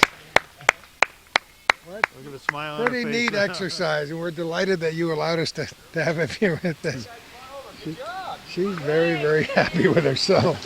She did a great job. Can we get her over here? Maybe we can get her over here for a second. Samantha. She's going to come over, and we're going to say hi to this little gal who's pretty brave. That was terrific. Samantha, get over here. That was beautiful. Congratulations. What's your last name? Prevost, Where are you from? Queensbury, New York. Queensbury, New York. Have you ever been to camp before? Yes, Where? Did you go here before? yes, Last year? yes, I bet you were anxious to get back and see some of your friends. yes, So you've done all this rope stuff before? yes, What did you think today with the camera on? Did you feel like you were in the Barnum and Bailey Circus somewhere on the high wire? yes, Was it cool? yes. What do you feel like when you're up there? Since I'm never going to get up there because, my name is Chicken Little, so I'm not going to be up on those ropes. What does it feel like up there? Good. Does it? Yes, It feels better when you're finished, though, doesn't it? yes, Pretty adventurous. It's really fun, isn't it? yeah. How many friends do you have up here with you this year? A lot. Do you? Have you met lots and lots of people? Yes, And do you write them letters during the year when you go back home? yes, Do you? How about email? No? no. Not on the computer, huh? You write them real letters. Sam to look up a little bit at Calvin here so we can get a pretty face on there. Yeah, she's a sweetheart. How old are you? 9. 9 years old. How did you first hear about this camp? It was awesome. My mom let me come here. Yeah, did your parents tell you about it or what? My parents. Well, we're delighted to have you here. You're a very humble, shy, and beautiful young lady, and I hope you have a wonderful week at camp. Okay. Okay? Yes. Okay, Samantha. See you later. Okay. Bye-bye. Say hi to Queensbury when you get back home. Moved on, right? We're inside one of the dorms, and this is more nostalgia for me because it seems like they all look alike. This is great. Yeah, they do. This is one of the staff houses, so all the staff members have their own individual room, and this room right here behind us, A11, is actually my room. Okay, so that's why we're here. Calvin, huh? well, I'm a neat freak, so my place probably be a little bit neater than the other guys. Not that I say they're slobs, because they're not. But, if you come in here, we all have our own singles. And the rooms over in all the other cabins that we pointed out earlier for the kids actually have double bunk beds, and they're a little bit bigger. Okay, so we put 2 kids into a room, and we like to break them up so they're not dealing with kids that they go to school with all year and hang around with all year. We like to have a mingle, and like Samantha, she's from Queensbury, and that, meet another girl from the Plattsburgh area or something, and get to have, like she said, write letters all year long and everything. But back to the cabins and everything, all the cabins have showers, all of them have bathrooms, they all have electricity, which is a little different than when we were down in Massachusetts because we had outhouses. There weren't really showers on each building. There was a community shower, one building, where we had to have a timetable of people going in, and there was no electricity. So now they've got a little more accommodations they have home. I guess we softened them up a little bit, from down what we had in Massachusetts. But this is a general look at what the cabins look like. We love them, and we hope everybody else does too. Back into the bright sunshine of a mid-July day in the summer of 2002. Just absolutely beautiful weather. Pleasure to be here at this great Woodmen camp, Camp St. Anne. What are we going to look at next, Bill? Okay, Gordy and Calvin, as you can see, we're just about back to where we started. And right over here on our left is the nurses station, the little building in the middle that Calvin will pick up with the nurses station here on the left. And we're going to go over and meet Kelly Blaze, our registered nurse. And then we have a little building over here, which is a kind of a laundry station. There's washers and dryers in there. So if anybody needs anything done or cleaned up, we have that available. And then the big one to the right here is the kitchen and the dining area. So why don't we go down here and meet Kelly and see what's going on in the nurses station. She's sweating it out, so we better get down there. Let me see. Her name must be Kelly Blaze. Okay. She must be from Keysville. Yes, All the Blazes in the world started out in Keysville, right? right. Kelly Blaze, how did a nurse from Keysville end up in this wonderful camp? Well, my children started camping with Woodmen a few years ago down in Massachusetts, and I did some volunteering down there, and that brought me here to Vermont. Isn't it terrific? What Yes. a place this is. It's really nice. Did I hear you putting your little one down for a Yes, nap my in son, the there? 4-year-old, is here having a nap too. Oh, yeah, he's having a real good nap in the window, like my dog when I leave for work in the morning, you know, looking out the window. Here he comes. He's the littlest camper. Yeah, he's He's lo- here helping out. Are you helping your mommy? Yes. That's Harrison. This is Harrison. Harrison. We have a friend staying with us who helps out with Harrison, and Harrison gets to play with all the campers, huh? Kind of like the little brother, right? Did you come last year? No, I didn't come last This is year. your first experience. This is my first year here at this camp. Did you come with a full supply of Band-Aids and Absolutely. I cotton stocked swabs? up on Band-Aids, cotton swabs, alcohol, peroxide, stuff for bee stings, Tylenol. You name it, we've got it. When we started, Bill and I were reflecting on camping. Did you camp when you were a kid, Calvin? No, I threw hay. He threw hay. He did worked some in of a that, I field. think. Yeah. I did some of that too, along with all the other things I've thrown down through the years. But I can't imagine what it was like for the camping nurse in all the places I camped. Because I was not only Peck's bad boy, but I was always going into those forbidden places and falling off of those high things.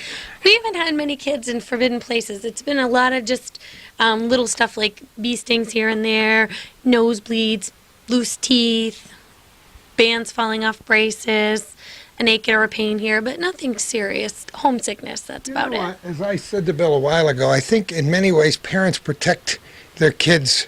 Sometimes, I don't know if it's too much or not. This is a wild and crazy world that we live in. So much more complicated, so many more things to face in the course of a day than I had to face when I was a child. When we were a kid, you didn't stay in the house when you got home from school. You go outside and play, build a fort, play a little one-o cat, get a ball game going, shoot hoops, do something. Don't come back till I whistle. My father would whistle, and we could hear him for about 1.5 miles. And if you weren't there in 31 seconds, you learned why. It's a little different today. So kids are different than before, but I've watched these kids, and this is a good bunch of kids here. It's a great group of kids. They play well together. Their downtime they spend, I think you guys saw them playing Duck, Duck, Goose and doing some things out in the field. They're really a good group of kids. They come over, they chat, they're polite. I've commented 1,000,000 times to my girlfriend who's with me about what a great group of kids they are. I mean, teenagers and younger kids. It's amazing. They all look out for each other. They're very sensitive to each other's needs. It's really excellent to see. I love it. Kelly, where'd you go to school? Sable Valley. Of course. Yeah. And your nursing degree? It's from CV Tech. Isn't that terrific? Yeah. Did you ever dream you'd end up spending 3 weeks in a place like this? No, not really. I mean, I have my serious job, and I would say this would be my fun job because this What's has your just been serious great. job? I work in Plattsburgh for Feminine OBGYN. Yep. Yeah, so Oh, that's great. But different than this. That's women. This is kids. it is a good opportunity to It get is. outside it. And anytime you can work with kids, it's a fulfilling experience. You're right. Like you can tell that everybody here agrees with that they all like the kids a lot. I am so tremendously impressed with the staff, with the accommodations, with everything about this place. I just love it. And I wish I were about 11. That would be how many years ago? No, we don't count in years, we count in pounds. Decade? I only weighed 200 when I was 11, now it's 285. What were you going to say? When they talk like that, you say this interview is over. I love it. Kelly, thanks so much for allowing us to come onto your porch. Thank We you. had a good time here. Good, us too. Have a good life. You too. Say hello to all the other blazes. I will. Is this really Dwayne's real invention here, this barbecue pit? Well, this is one of his ideas, and it's turned into quite an adventure. I mean, it's turned out to be a big help for us because we have an outdoor barbecue on the Sunday night when the kids first get here, and on Thursday night, their last night, which has the bonfire activities afterwards, roasting marshmallows, and then we have the skits and the dances and all that. But it's a great way to introduce the kids to the camp when they first get here after registration and that. So Dwayne, don't go away. So we're going to have Dwayne here. This is no small project to pour this concrete, to set up the forms, to pour it. Somebody had to put together all the metal parts and do the welding. And It's amazing that really nothing here is a small project. There's a lot of work and effort that went into everything. And as Dwayne had mentioned before, and Dwayne's a local guy, and last year when we had a lot of construction and everything going on, and we came in here our first year, you know, I got to say it, and I know Dwayne's over there, and he doesn't like too many pats on the backs because usually I give him a shot in the head most of the time, but he likes to throw a few back. But, you know, if he wasn't around, especially like last year when things really weren't going all that smooth because of construction and everything that was going on, I mean, he was my right-hand man. I had to call him all the time, and he was always here. And he knows everybody here and what's going on. And we got the job done. And then, of course, we had the whole year to finalize everything and get, you know, more things built. So it's running unbelievably smooth. And then our other kitchen people right here, we have Donna and we have Norm. And then Dwayne comes up and helps out, especially on that Sunday night and Thursdays. I want to know how you conceived the idea for this thing. I've never seen anything quite like this before. I had seen so many people grab one of those animals with, you know, 75, 80 halves in it, do one of them squirrel cage jobs, and I said, no, we're not doing that here. Well, the guy said, that's the only thing I know how to build. So I took a piece of paper and I come up with a design. He said, I bet you I can do that. So we got a guy from Elberg, Stan Jessberger. Had him look at it. Yeah, he said, I can do that. I said, how much you looking at for material and whatnot? Well, he said about 1,500. Come back a week later, but he said, I'll let you have it for 600. Well, I said, I won't fight with you. How does it work? It's simple. You got, those are your, the other half, okay? Yeah. And the other half is just wired on. And when you want to turn your chicken over, chicken's turned over. Look at that, and look how easy it is. Yeah, I just got to get the pin back in here. Come on. Got to be a hole in there somewhere. You've been sick, so we aren't going to hold that against you. Keep it up, Gordy. This whole project has been your baby from the very beginning, and I don't want to take anything away from anybody else we've seen or talked to today, but you've assumed a huge responsibility here. And I want to just get a very brief background about how you first heard about this place and how this whole thing transpired from then until now. How long ago did you hear about it? 2.5 years, 3 years? No, about two years ago, I believe, when we were first contacted. And the brothers said, Brother Lucian called me up, and he said, we're looking to sell the camp. And he said, we talked to the Girl Scout, they don't want it. And we talked to the Boy Scout, they don't want that. He said, would you be interested? Well, I said, yes, definitely. He said, could you come down and take a look? I said, yes. So I came down. Brother Conrad was here at the time, and they both had the power of attorney, the signature of papers. So he said, I suppose if I tell you I want $40,000 for it, you give me $40,000? I said, no. I give you $44,000. He said, we got the deal. He's got the accent too. I love it. Isn't it amazing? I don't know. It's been some ups, been some downs.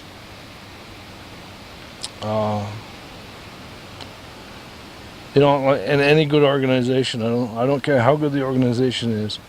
It's never any better than any of its people, and it just takes a heap of people to get a job done. And this job here is no different than any other. There are right now literally thousands and thousands of dollars to be put into roofs or whatever we're going to do with them.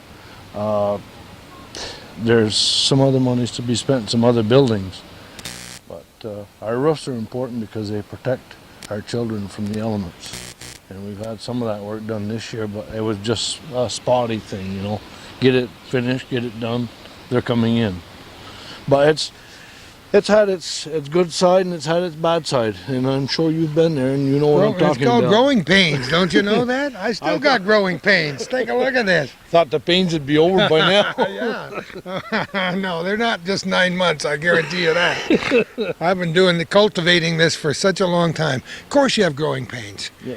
But look at how far you've come in that 2 years. That's kind of scary in itself, but again, it took teamwork, and those people are here today. Well, we've met so many fine people from all over this part of the United States that Bill has recruited, the other people that have been here just because they love this concept. Bill is questionable, really. Oh, yeah. It's hard to I hold knew in you'd there. be saying that. But yeah, he does.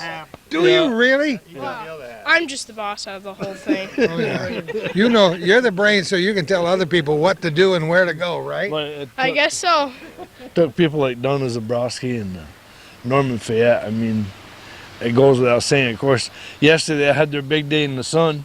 The state inspector came in, they got a 99, and I really been hedging her on, you know, if she couldn't do any better than that, we'd have to find a new way. But then she told me a few things too. Oh, she did, huh?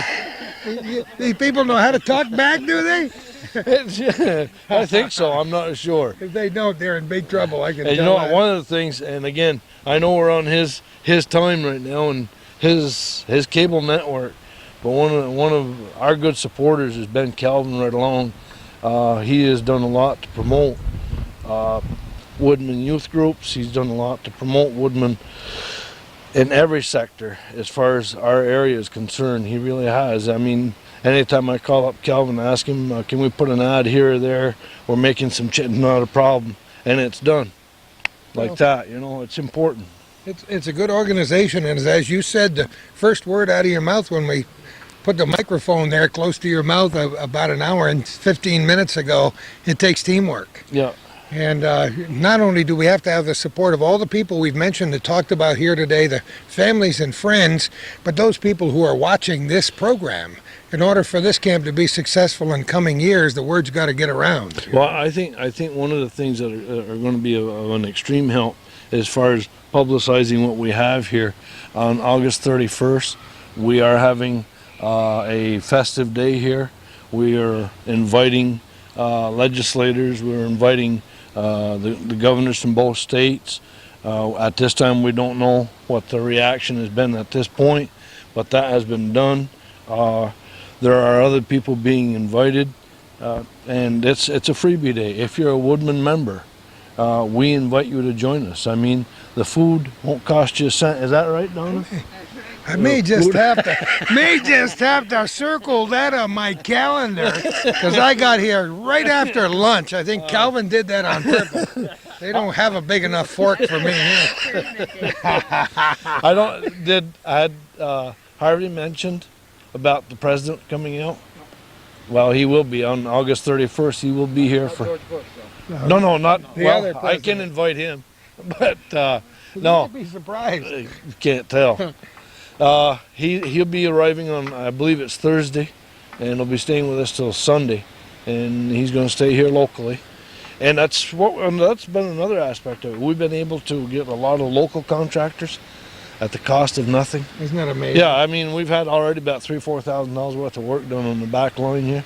All the stumps are going to come out, cost us nothing, give us a receipt for fuel. You know, things like that. We've been lucky. Yeah. Lucky, and people are really good here around this part of the country. Wherever you go, people are very generous and helpful, and you're saying all the magic words there. Are you a chip off the old block? No, he likes Daddy's wallet. Don't they all? Where did I see a cartoon in the paper today where a guy was at the doctor's office and the doctor's got the stethoscope. He said, "Doc, you're listening to my wallet." As they sometimes do. Well, I wanna show you people something.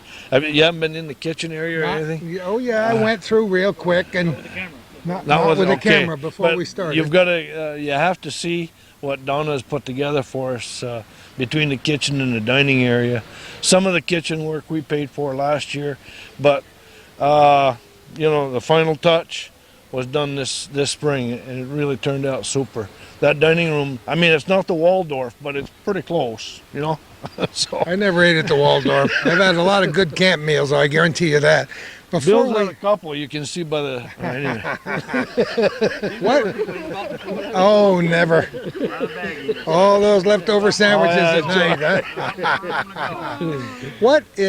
What would your crystal ball show you about a dream for the future here, say in 4 or 5 years down the line, Wayne? It's almost scary. I foresee at this point that if we can, we've got one group coming from another part of the nation. They'll be in here for 25 days. We have 4 other groups that'll be coming in before and after they leave. Hopefully what we'll see is a calendar that'll be full from April 1 through the end of October, which should put us into a situation, minimal cost factor. The end result is, should provide the income that we need to offset the expense that we have to put into these buildings. When you stop to think that we're only charging kids $30 for a week, I mean, you know. Things are kind of tight. Like I said, my first breakfast would be about $30.95. Bring on the toast, darling. But anyway, no, it is a laudable thing, and with people helping each other and the place sustaining itself by the other groups that you bring in during the year, that would be a nice dream come true. And they're getting a super deal. It was too bad because this year we had decided to make the changes in the kitchen and dining area, and we literally closed that area off for the month of May. But we had 6 different groups that called that wanted, they wanted in. Oh, really? But, yeah. And there was no way that we could work that out. Nice when you got to turn them down. Well, it ain't too hard. It kind of makes you feel good. Well, let's just walk around the circle here and meet some other people, and then we'll go inside. That's okay? Go ahead. You're a good guy. How old are you? 12. What's your first name? Colby. Colby. I want to make sure let all your friends know that you're a star. That's who I are. All right, I'm going to go and meet Donna. How are you? Oh, mean as ever. You know, everybody has told me about you on the way, before we got here, after we got here. Your name has been mentioned way more than mine has since we started Just that don't camera. believe everything, though. Well, I want to believe most of it because 100% of it was good. Thank you. I want to know what your connection is with Woodmen. How come you're here? How come you give so much of your time and resources to this camp? Well, due to DWI drivers, I have lost half my family. Come on. Yes. Oh, now you're breaking my heart. 30 years ago, I lost my first child to a DWI driver, and then it'll be 3 years, August 16th. My husband and son were killed.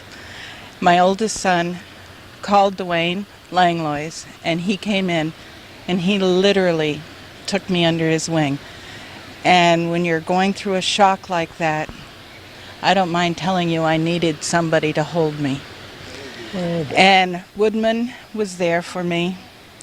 My children always went to Woodmen camp when it was in other states. And at that time, it was only $20 a week. So we're just going back a few years ago. And in order to succeed in life, you have to give back. And that's what I'm doing here. Giving back. That's kind of a credo of this television show, and we try to inspire people to give back. If you like the place you live, you like the community, the school, the church, the camp, and it's done something for you, if your quality of life is good because of all those things, give back, and that's what Calvin and I do every day. That's my life. You may not be aware of it, but my full-time job is as a crime victims advocate with the Clinton County Department of Probation. I spend a lot of time with victims, over 900 of them, of all kinds of crimes. And one of the most heinous of all crimes is DWI driving. A few weeks ago, we spent a wonderful candlelight evening in the early summer rededicating the Karen Fleury bike path in Plattsburgh, dedicated to Karen Fleury, who was killed by a drunk driver riding her bicycle along Route 9 North on that horrendous day in 1982. And 20 years later, her parents, Jim and Joan Fleury, work with the MAD organization and others to help people who are the victims of drunk drivers. And I know exactly what you're going through. I can't tell you that I feel your pain, but because we've gone through similar circumstances in our family, at least I have a general idea. And I know you must be a pretty tough lady to Known to be. to go down that road and smile and come back here and still be with us today. Whatever you do from this point on affects the people around you. And either you can give back with joy or you can give back with sorrow. It is your choice. And my choice is happiness, love. He's got poetry going and everything else. I hate to stop now, but we're gonna change batteries and we'll be right back. We had a momentary lapse while we try to take care of an audio problem. We apologize if you hear little buzzes in there. It's not superflies coming in to this great camp on Lake Champlain. Norm Fayette, how are you doing? Good, good. We learned all kinds of things about you before the camera started, so now we have to rehash all of it. We mentioned Jim Fleury, and you said you remembered him when you were in Plattsburgh back in the early 60s. Yes, I did. He was a reference for me when I went for my New York State pistol permit. No kidding. Yeah, I haven't seen him since I moved down to Glens Falls. He hasn't changed a bit, and neither of you and me. He's been a friend of mine for well over 40 years. He and Joan work very hard for victims of driving while intoxicated drivers, and I just want to mention that again, and maybe it'll be a stern lesson for some of the people who might feel like they want to have a six-pack and head out on the road tonight or wherever they're watching this program. You lived in Plattsburgh until 64. 64. And my oldest son was born here in Plattsburgh, and we moved down to Glens Falls in June of 64. So. And you've been there ever since? Been there ever since. How do you end up in a place like this? Well, I became a Woodmen member back in 1972. A friend down in the Lake George area was a representative for Woodmen and had visited and started talking about it. And that's when I first met Dwayne Lanenoys about the same time right there. Because Dwayne was a area manager then, and he was covering that area there. So the rep then was Wally Lockhart. I think Calvin knows him. And Wally died of cancer in '79, and I've got 6 kids of my own. I've worked 21 years in the school district around elementary kids, and I know the value of trying to give kids a chance to do different things and experience new things and just do whatever I can to help. I tell you, all make me want to come over here and spend 3 weeks every summer volunteering time, because it's we could use more volunteers, that's for sure. You don't want me in here. Their plate of cookies that full wouldn't last 20 seconds. Come over here a minute.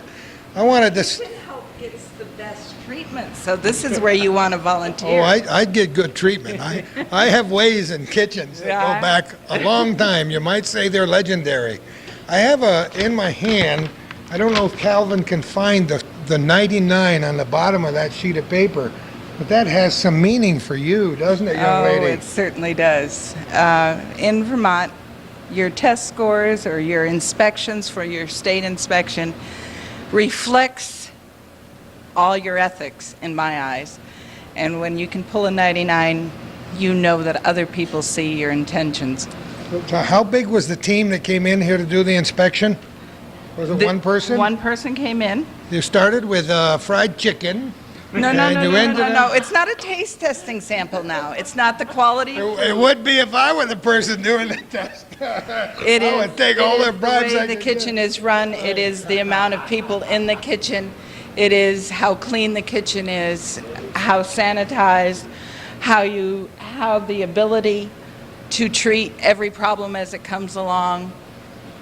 You know, Dwayne and I have talked about this before because as our viewers, our regular viewers know, we visited this place before it became the Woodmen camp.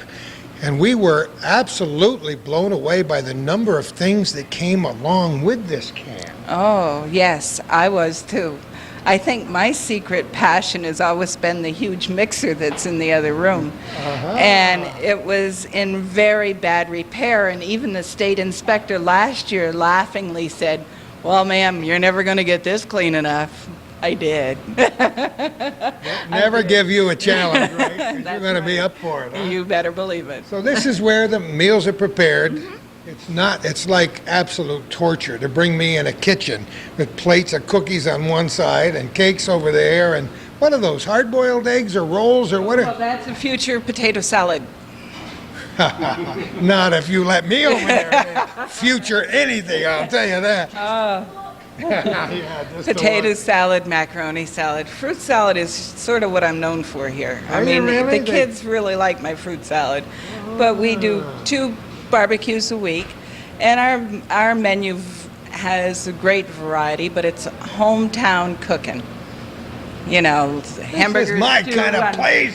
buttermilk biscuits. Oh, and yeah. well, tonight they're having lasagna with meat sauce and vegetable lasagna. Can't we stay, Calvin? Well, of course you can. Oh, I Be got it. my guest. I got lots of things to do, unfortunately. Scared to cook, sample the cook's cooking? Not even in the slightest. You are the one that would be scared to watch. See, the hand reaches the mouth in times that can't even be measured. But my arm always gets tired before my stomach gets full. I don't know how that works. But that's a compliment to the cook. You bet it would be. Yeah, it's always a I do occasionally take time to taste what I'm putting in that mouth of mine. It's great. We're going to take a kind of a walk. Let me follow you while we chat, and Calvin will follow both of us. And I want to see what the dining room looks like because I remember last time we were here, and that floor didn't look like that. No, it didn't. Part of my wanting to help Woodmen Camp is to get it closer to the Code of Ethics for the state of Vermont. And so I'd hired a carpenter to come in and refinish. This is something, now we're not talking Woodman, we're talking you. Yes. Just yes. decided. That I was going to have someone come in and refinish the floor so that it would be closer to code for the kids. Well, my handyman tried to. He put the huge industrial buffer on it with sandpaper, and it proceeded to go through the floor. Oh. So we had to find a lot of Douglas fir. Isn't it absolutely stupendous? When was it finished?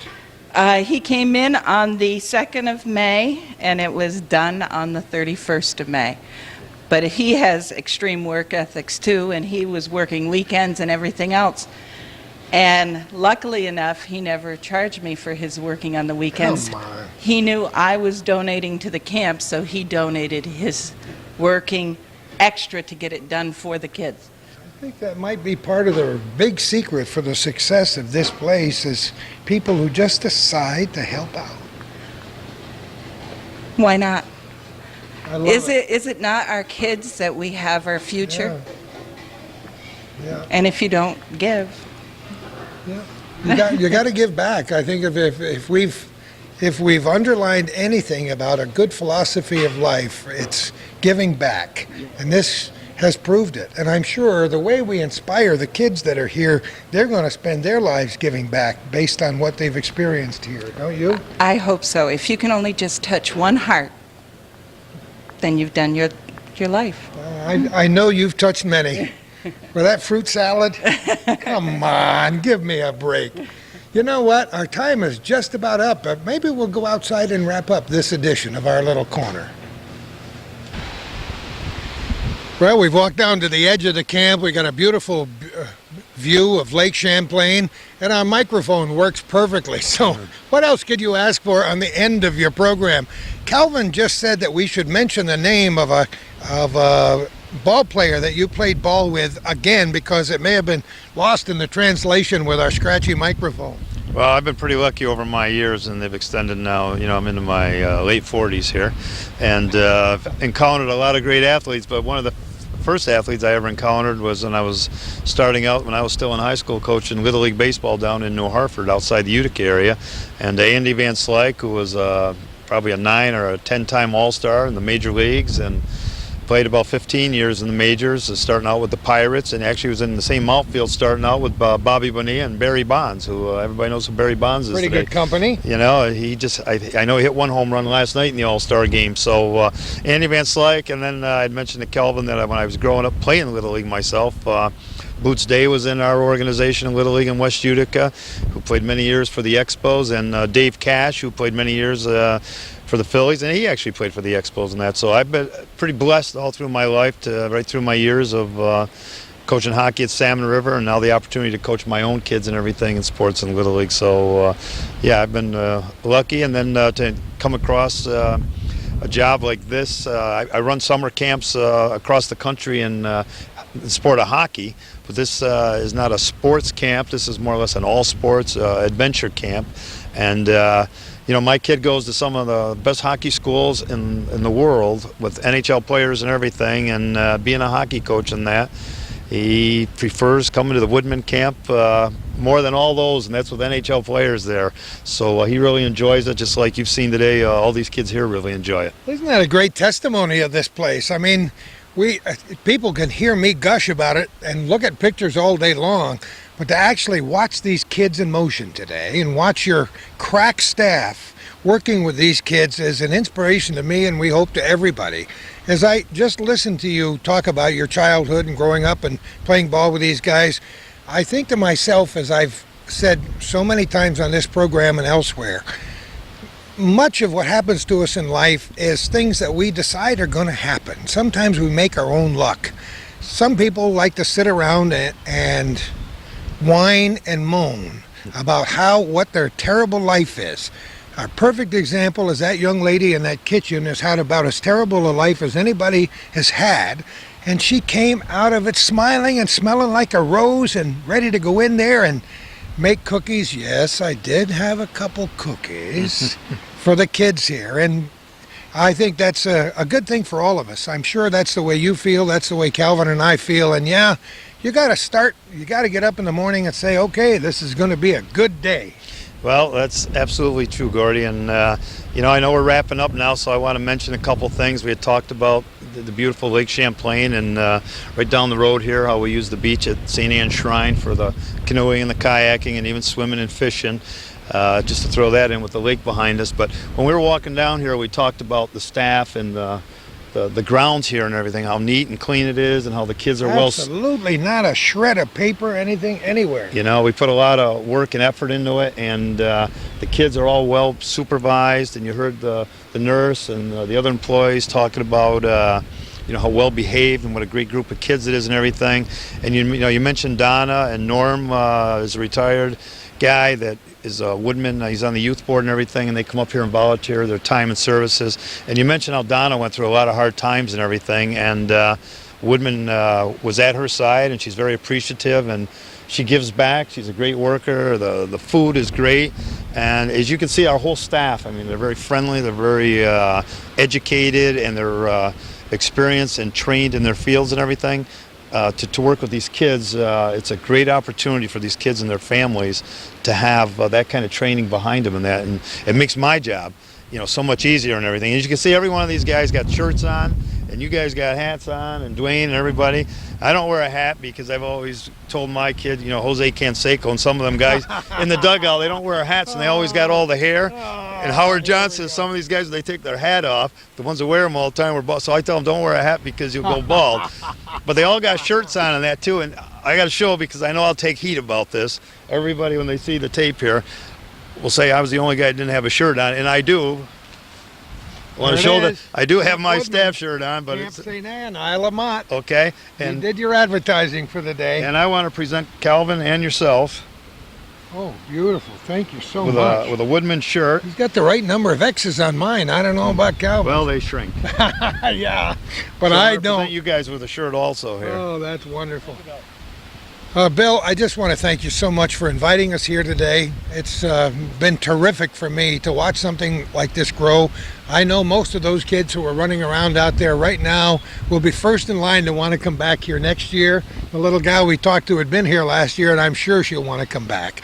And that's a good tribute to this tremendous camp on Isle LaMotte. Thanks again for all of your hard work for the youth here and through your lifetime. Bill Plant. Well, you know, thanks a lot, Gordy, and I think really the thanks goes out to guys like you and Calvin and Dwayne and Donna and just the people of Vermont and New York and in this area in Isle LaMotte, because as Dwayne had mentioned before, there's so much volunteer help that we get and everything. I mean, that's what really makes the camp go. I mean, when I come in, we just throw the structure, putting it together, but I mean, we wouldn't have had somewhere to go if it wasn't for people like you putting it together for us. Yeah, well, we know you wind the clock every morning, so you're doing a fine job.